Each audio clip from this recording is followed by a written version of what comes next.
Hello, everyone. Margo Lovett back. Yes, you know we've been talking about 25 influential women, powerful women. They made the list for WomELLE magazine, and I've had the honor, the awesome privilege to interview each and every one of them. And it is a thrill again, because today's conversation is with an inspiration performance artist. Can't wait to hear more about that. She's a talk radio, TV talk show host, and a non-denominational minister, Reverend Deborah Bishop. And she gave me permission to call her Rev Deb. So Rev Deb, thank you for joining me right now, right here. Oh, thank you so much, Margo, for having me. I'm really excited to be here and really honored to be named as amongst all of what's happening with WomELLE or WomLead, as it's now called these days. I've been really thrilled to be involved with the magazine for a while now. Yes, yes. Well, I read your articles there, and that's how Mhm. I feel as though I know you. People need to know that your digital footprint goes deep, as does your print footprint. You've been a writer for WomELLE, WomLead for a couple of years now, Yes. correct? Yeah. Wow. And meaty, hearty, giving articles. So I just want everyone to realize that they're not dealing with a novice right here. No, not at all. But my first question to you is that on your website, you say you will never outperform your own self-image. Mhm. That caught my eye, that caught my ear. What does that mean? And how does a woman apply that idea? Got it. Uh, that's really my point of view. Everything I do is based off this idea that you'll never outperform your own self image. Or another way of putting it, you will never outperform the very things you believe to be true about yourself. So, as a woman, and I mean, as a man as well, as a human being, really, we have these ideas of who we think we are. And they're influenced by our youngest years of life because those are our most impressionable years of life. And we go through something that I call the formation of a foundational lie. And during that time, we often are experiencing something that doesn't feel quite right or normal to us, whatever that may be. It doesn't feel safe.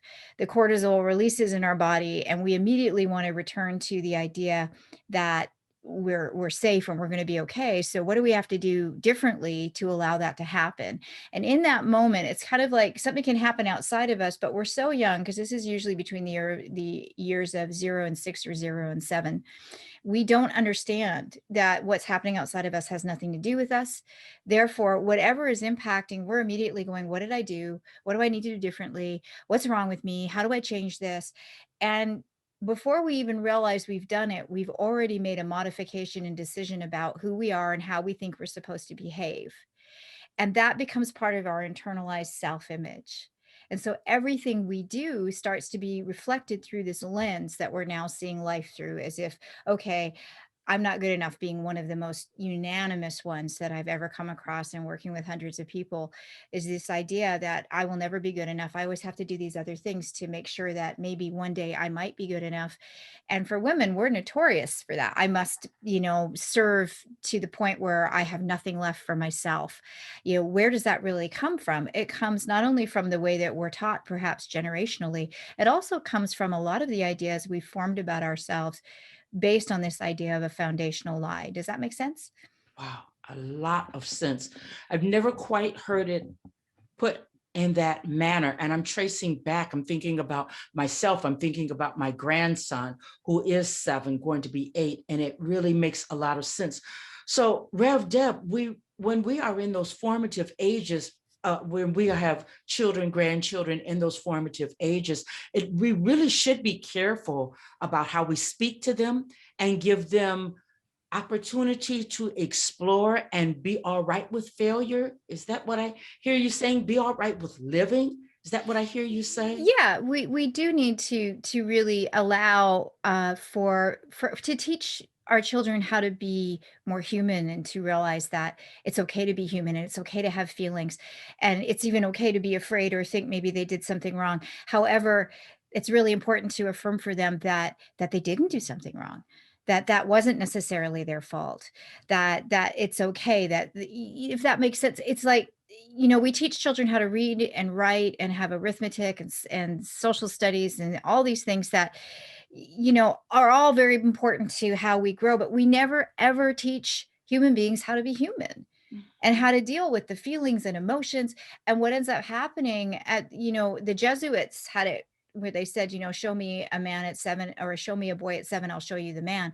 That's the reason they say that, is because by the time you're 7, where your next sort of channels are turning on in your brain and you're starting to recognize, oh, there are things outside of myself that have nothing to do with me.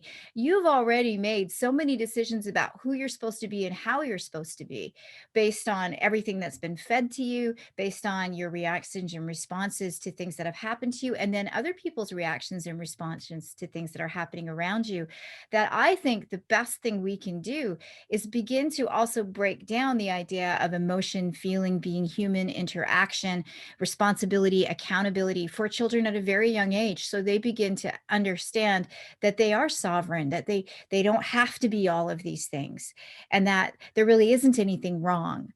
And if there is something wrong, it's not their fault, and it can be adjusted. They have a choice in the matter.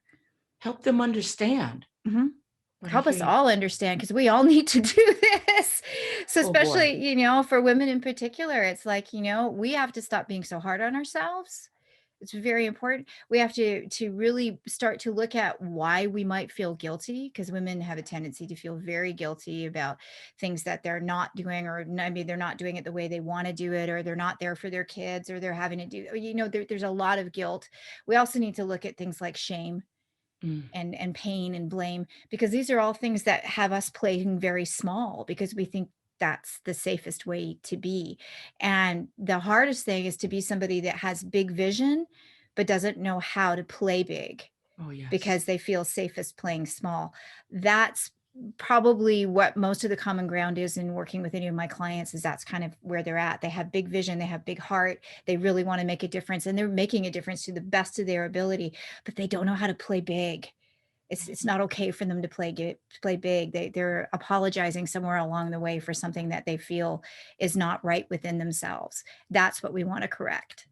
That's a deep and a big spotlight. It really is. And I think more of us are playing and from that singing from that hymnal than we are from playing big and really just being who we are. Even when we would appear to be right there, we really, really aren't.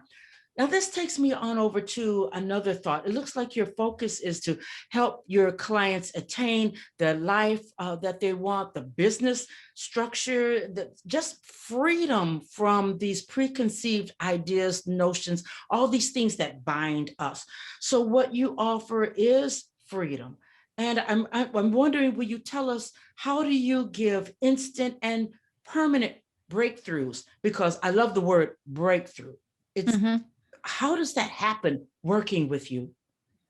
So the instant and the permanent are slightly different animals, because an instantaneous breakthrough is an awareness. It's an aha moment. It's like, oh my God, I never saw it that way before. I didn't think of it that way before. So that's really what an instant breakthrough is. It's like, ooh, look, let's put these two things together, and how does that resonate? That's a really cool thing to do. And I offer instant breakthrough sessions with people so that we can meet each other and they can understand a little bit better what it means to work with someone like me. And we can see if it's the right fit and so forth, and just to help them have clarity. So that's kind of what an instant breakthrough is. A permanent breakthrough is the type of shift that we're talking about, which is literally realigning the nervous system. So we begin to understand, oh, what is that foundational lie I've been telling myself?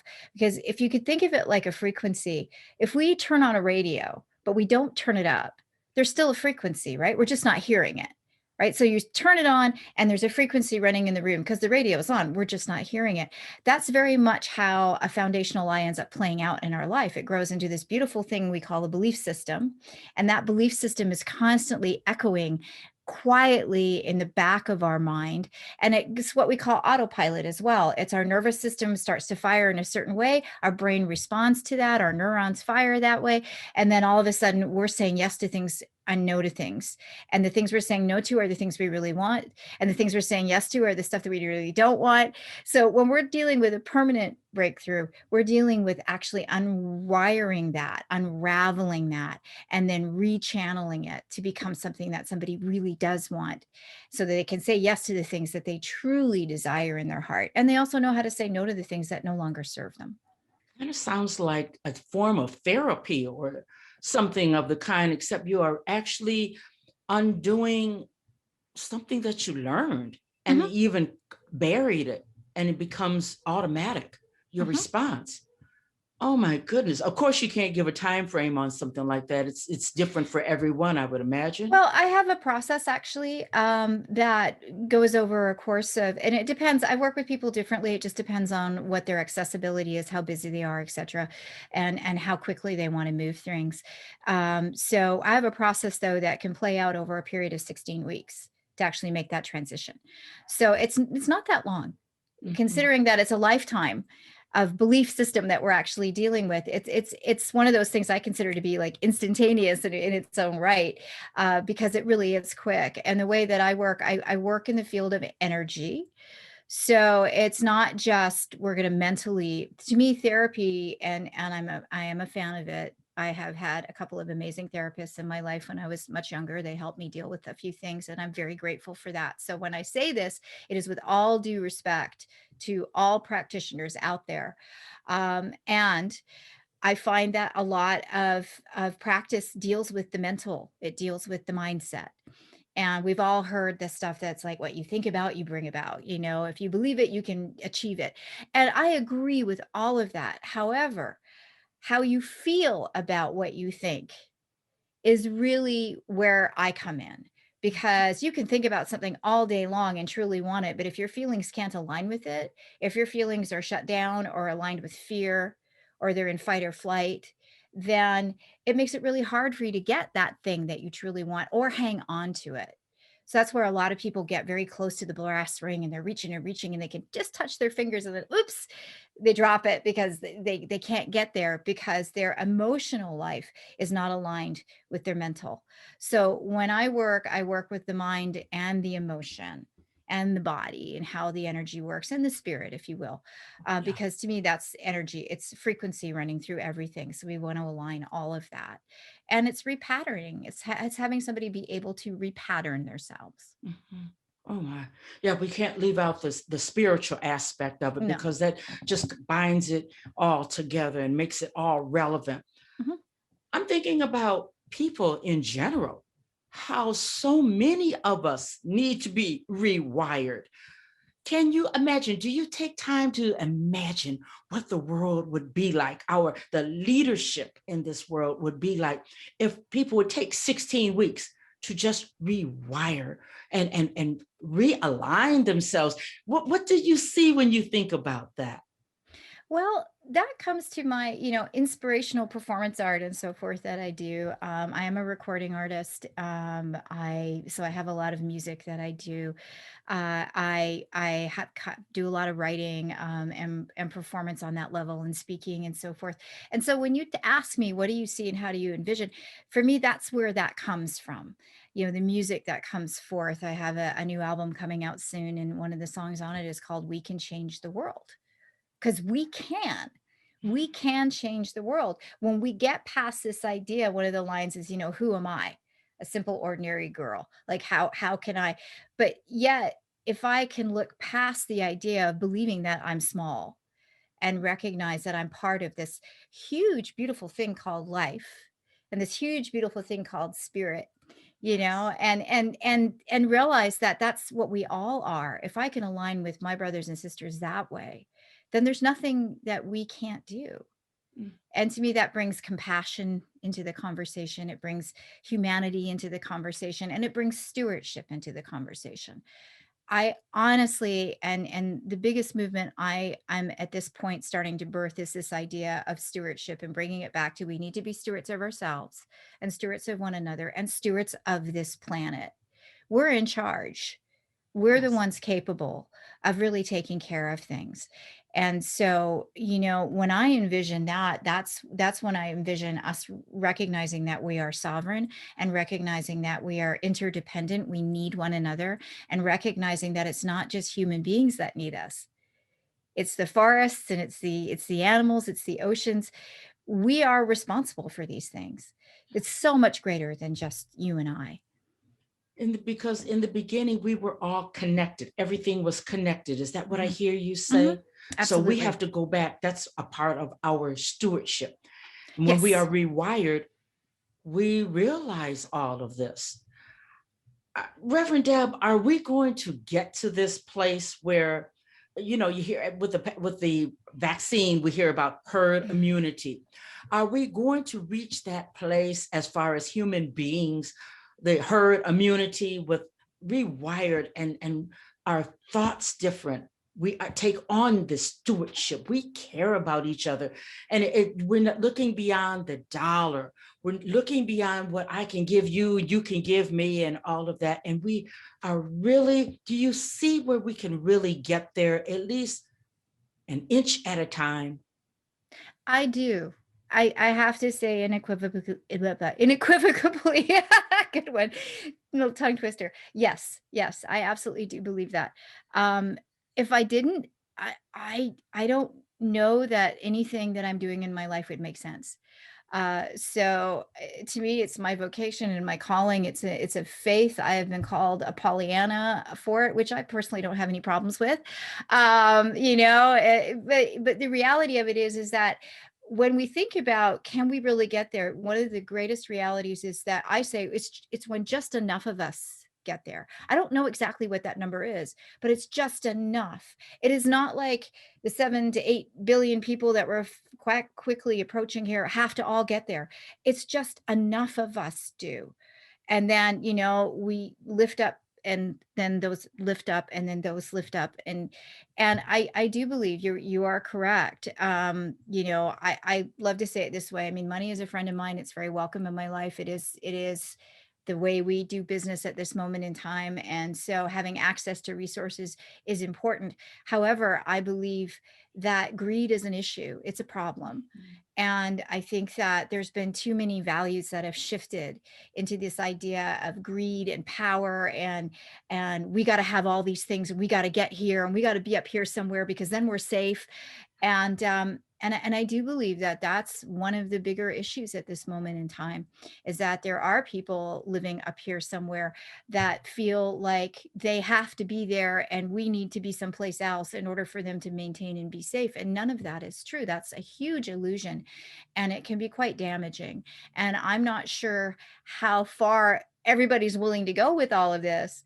But I do know that if this is what it takes for people to wake up and actually say, I'd like to do this differently, then this is what it takes.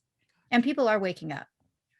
That was my next question. When I think about what happened with the all of the political uprisings, Breonna Taylor, Trayvon Martin, Black Lives Matter, the Chicago 7, even when we look back at the Chicago 7, don't you think that those were instances where people decided to realign themselves with history and their thought, and really not because the TV cameras were rolling or it was popular, but because it was the right thing. And this is the position to take in life so that we can all move forward. Do you think that those are the seed beds from which our alignment can come and grow from?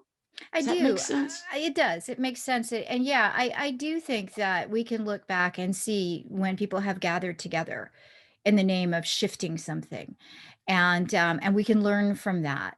I don't know that we necessarily want to repeat what has already been done. I think that we have to learn how to do this differently. And I want to be very careful how I talk about this, because I am not a proponent of violence on any level. War does not work.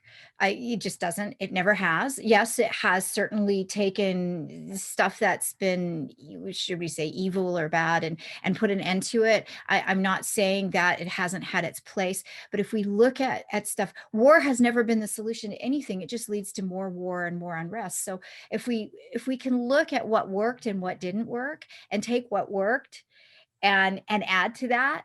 And I believe that part of that is being able to get together as individuals, coming together in community and beginning to discuss what possibilities could exist beyond our immediate experience, things that maybe have never existed before.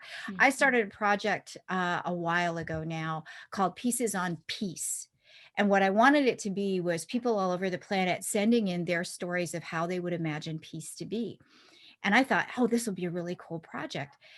And I could not get it off the ground.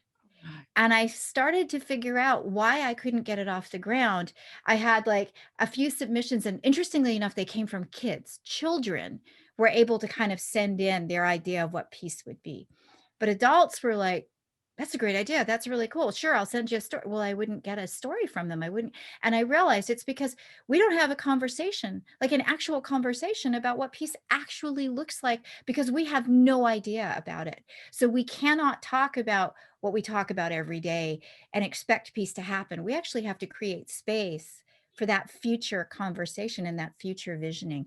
And I do think that that's how we will get there, is by not looking back here anymore, but by looking forward and going, I can imagine this. What do you think about that? How could we possibly get there? And having somebody else go, well, I could imagine it being this way. And it may be far from our experience in this moment. However, that's how we create. And we keep the conversation going also.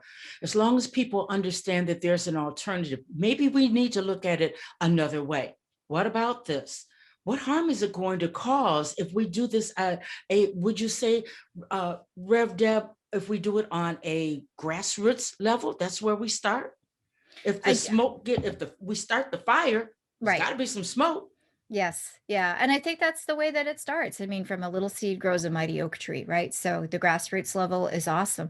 Let's cultivate it beyond that, though. Let's use media. Let's use these channels that are available that can reach globally. Like, we've never had access to the world like we do today. So the idea of something like this, it can happen so quickly when the message is out there and people are watching and listening and going, yeah, I believe this. And now they've got a call to action of something they can do. I'm not a believer in saying, hey, let's go do this. And all right, see you there. I am a believer in saying, hey, let's go do this. So here's the next step. And I may not know it, but somebody else might, and be able to say, okay, here's the next step. Here's what we can do next. I think we do need solutions. And I think they need to be simple steps that we can begin to take so that people do begin to feel like they have the power and the ability to make a difference. One of the biggest issues I think we have going on the planet today, and certainly in North America, is that most people don't feel like they can make a difference at all. Yeah. And that's so not true. Yeah. So many people are just in survival mode. And when you stay stuck in survival mode, you can't even begin to think about anything but that. It's like keeping the food on the table, the lights on, staying in your home or your apartment. And that's a tragedy. That is a tragedy. I'm thinking the conversations that we have to keep these conversations going.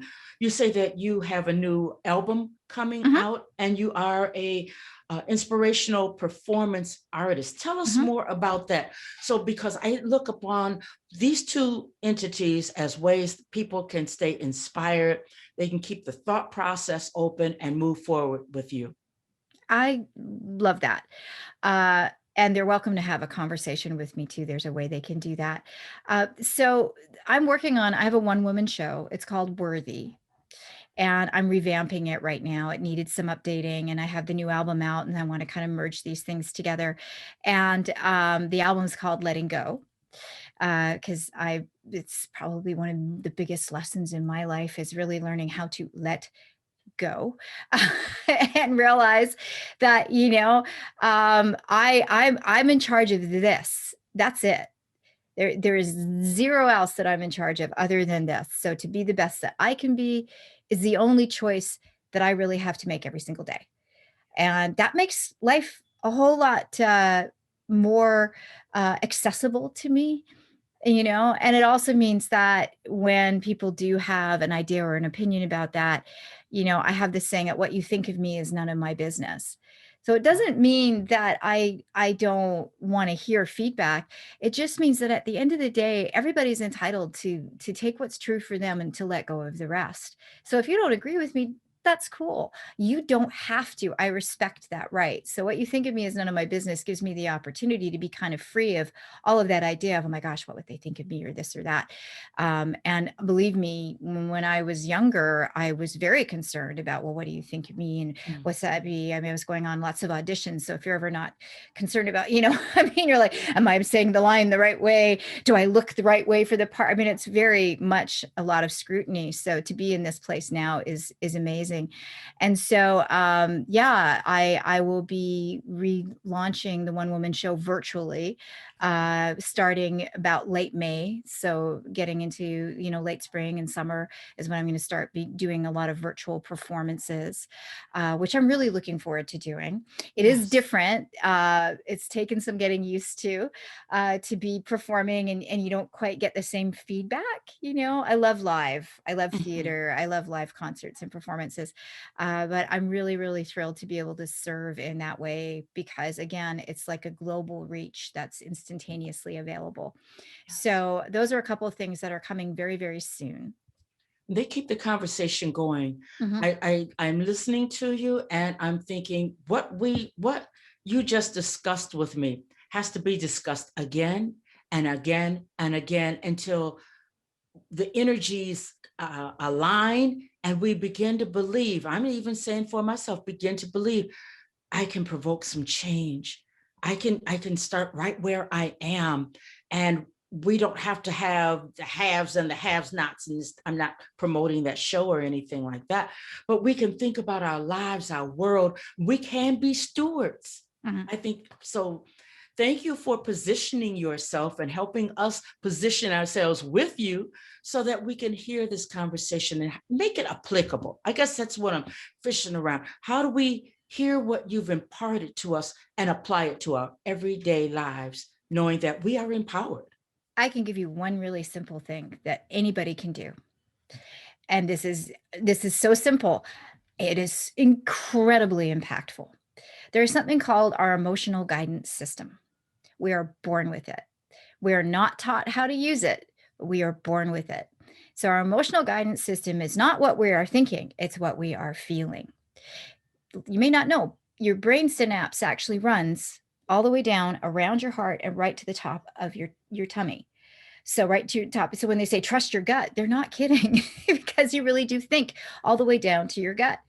And so when you start to pay attention to how you feel, which is, okay, this is how I think. How do I feel? What do I think about? Well, how do I feel about that?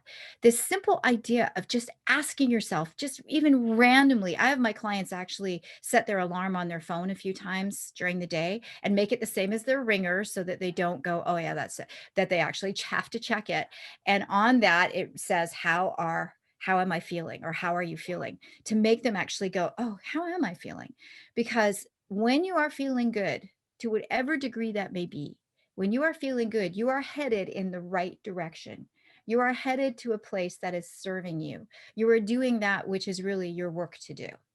And when you are feeling less than that, so that might be confused, it might be exhausted, burnout is a big deal these days. It might be pain, it might be very noticeable, depression, or so forth. To whatever degree you are feeling off track, not good, right? Be it slight or significant, is really to the degree that you are headed off in a direction that is not yours. It is not your calling. It is not your place. It is not serving you. So, this is the simplest step I know how to say to people right now. If you apply this, you will become very aware of what's actually running you at this moment in time. And you will at least begin to notice, hey, this feels good, but this really doesn't. Why am I doing this thing that doesn't feel good? Like, what could be the thing that could allow me to make me feel just a little bit better? And when I say good, I am not necessarily speaking about sunshine and lollipops and roses. And I'm just saying a little bit better than how it feels. So it's like if you feel like you're in a pit right now, what's that thing that's going to make you feel like you just got like a foot higher? Yeah. That's what I'm talking about. And the more that we can connect to how we feel, the more that we begin to take responsibility for who we're being as well. Wow. That's how you get things done, one moment at a time. Mhm. I definitely am going to set mine. I can. Hey, as soon as this conversation is over, I will be starting. That makes a lot of sense because as humans, especially for men, and I think it's tragic that a lot of men are told to or are groomed to not pay attention to their emotions, and that what a shame that is. Mhm. Even some women, or we override our emotions so much because they just get in the way, they just clutter things up, especially when we come from some career paths. The emotions have to go out. This is what it is. Mhm. So That's not only that, it's not only big boys don't cry, but it's also emotional women. I mean, oh, she's so emotional. That is not a positive, right? yeah, We're like, oh, that's not good. She's crazy, oh, it's her time of the month or whatever, don't mean to offend anybody by saying that, but that's what we hear yeah. about being emotional. So being emotional is not safe on either side of this coin. Okay, And glad it you needs brought to that up. become something that we can actually own because emotions are part of being human and we need to understand how this works. Yes. They're part of our barometer. Is that what I hear you say? Yes, very much Okay. so. Wow. Whew. I could go on. I tell you what, this is fascinating stuff to me. It really is. I had with so many questions. My paper is just full, but I tell you what, I think with your explanation and your vision and your how-to tip, let's just leave it right there. People need to get in contact with you. They need to have a conversation with you. They need to be on the lookout for when you begin the performances. Again, when the CD comes out, they need to be in your presence. So how do they find you, Rev Deb? Well, it's an interesting time for me right now, and it's because I am kind of retooling a lot of things. So some of my website's up, some of it's down. So you have to bear with me. But revdebbishop.com is one of the ways to get to a website where you will find me. And then also book Deborah, and it's DEBORAH. BookDeborahBishop.com will actually put you directly onto my calendar, bookdeborahbishop.com, and you can just book some time and we can chat whether you want to do an instant breakthrough or whether there's just something that you want to know a little bit more information about. And that's always up regardless of what is happening to the website right now. By the time that we hit about mid-April, everything will calm down because everything will be up. So revdebbishop.com, if you go there and you're like, just bear with me because technology, as much as I love it, it's one of those things that takes a little while to figure out. And also I'm being really meticulous in what I'm doing right now. So I'm not really letting anybody else take the vision. I'm getting the first draft down so I know that it's the way I want it to be. So please bear with me on that. But DeborahBishop.com is there, and BookDeborahBishop.com will get you to my calendar. And those are two great ways. And of course, you can find me at Facebook as well. Deborah Bishop's Place Okay. is my Facebook. Are you in this issue of WomELLE I magazine? Home am. lead? I Okay. am. As far as I know, I am. I'm sure If that I'm you not, are. but and I've been there. Like I said, I have been writing for WomELLE for just, I think, a couple of years at this point, and I intend to continue writing for as long as you will have me. Wow. Your voice is vital. And what you're doing, your work, your mission, your life's work is very vital. Thank And you. never think that it's not moving the needle. There are people that are paying attention to what you're doing. And I salute you. I really, really do. So Thank you so much. my conversation I've waited for this conversation for so long. Reverend Deborah Bishop, Rev Deb, she told me I could call her Rev Deb, permanent and instant breakthroughs and stewardship. You're just going to have to listen to watch the conversation again, because this is next level thinking as far as I'm concerned. So I feel another question coming up, but I'm going to hold it off on all of that. I am Margo Lovett. Thank you again, Reverend Bishop. Thank you, thank you, thank you for joining me. Oh, it's been Appreciate you. such a pleasure. Thank you. I've very much enjoyed being here. You're an excellent interviewer. Well, this is my mission. This is Mhm. my mission. And I listened attentively when you talked about us being an alignment. So thank you. Thank you. That's proof of concept. Thank you, Lord. So I'm going to say you'll see me again with another phenomenal woman and woman of influence. These women made the list. WomELLE, WomLead. They were very meticulous, and the women that I'm bringing to you, they are all on this fabulous list. Don't follow them just for March. Follow them the rest of your days, and you will not be disappointed. I'm Margo Lovett. I'll see you at the next conversation. Bye-bye now.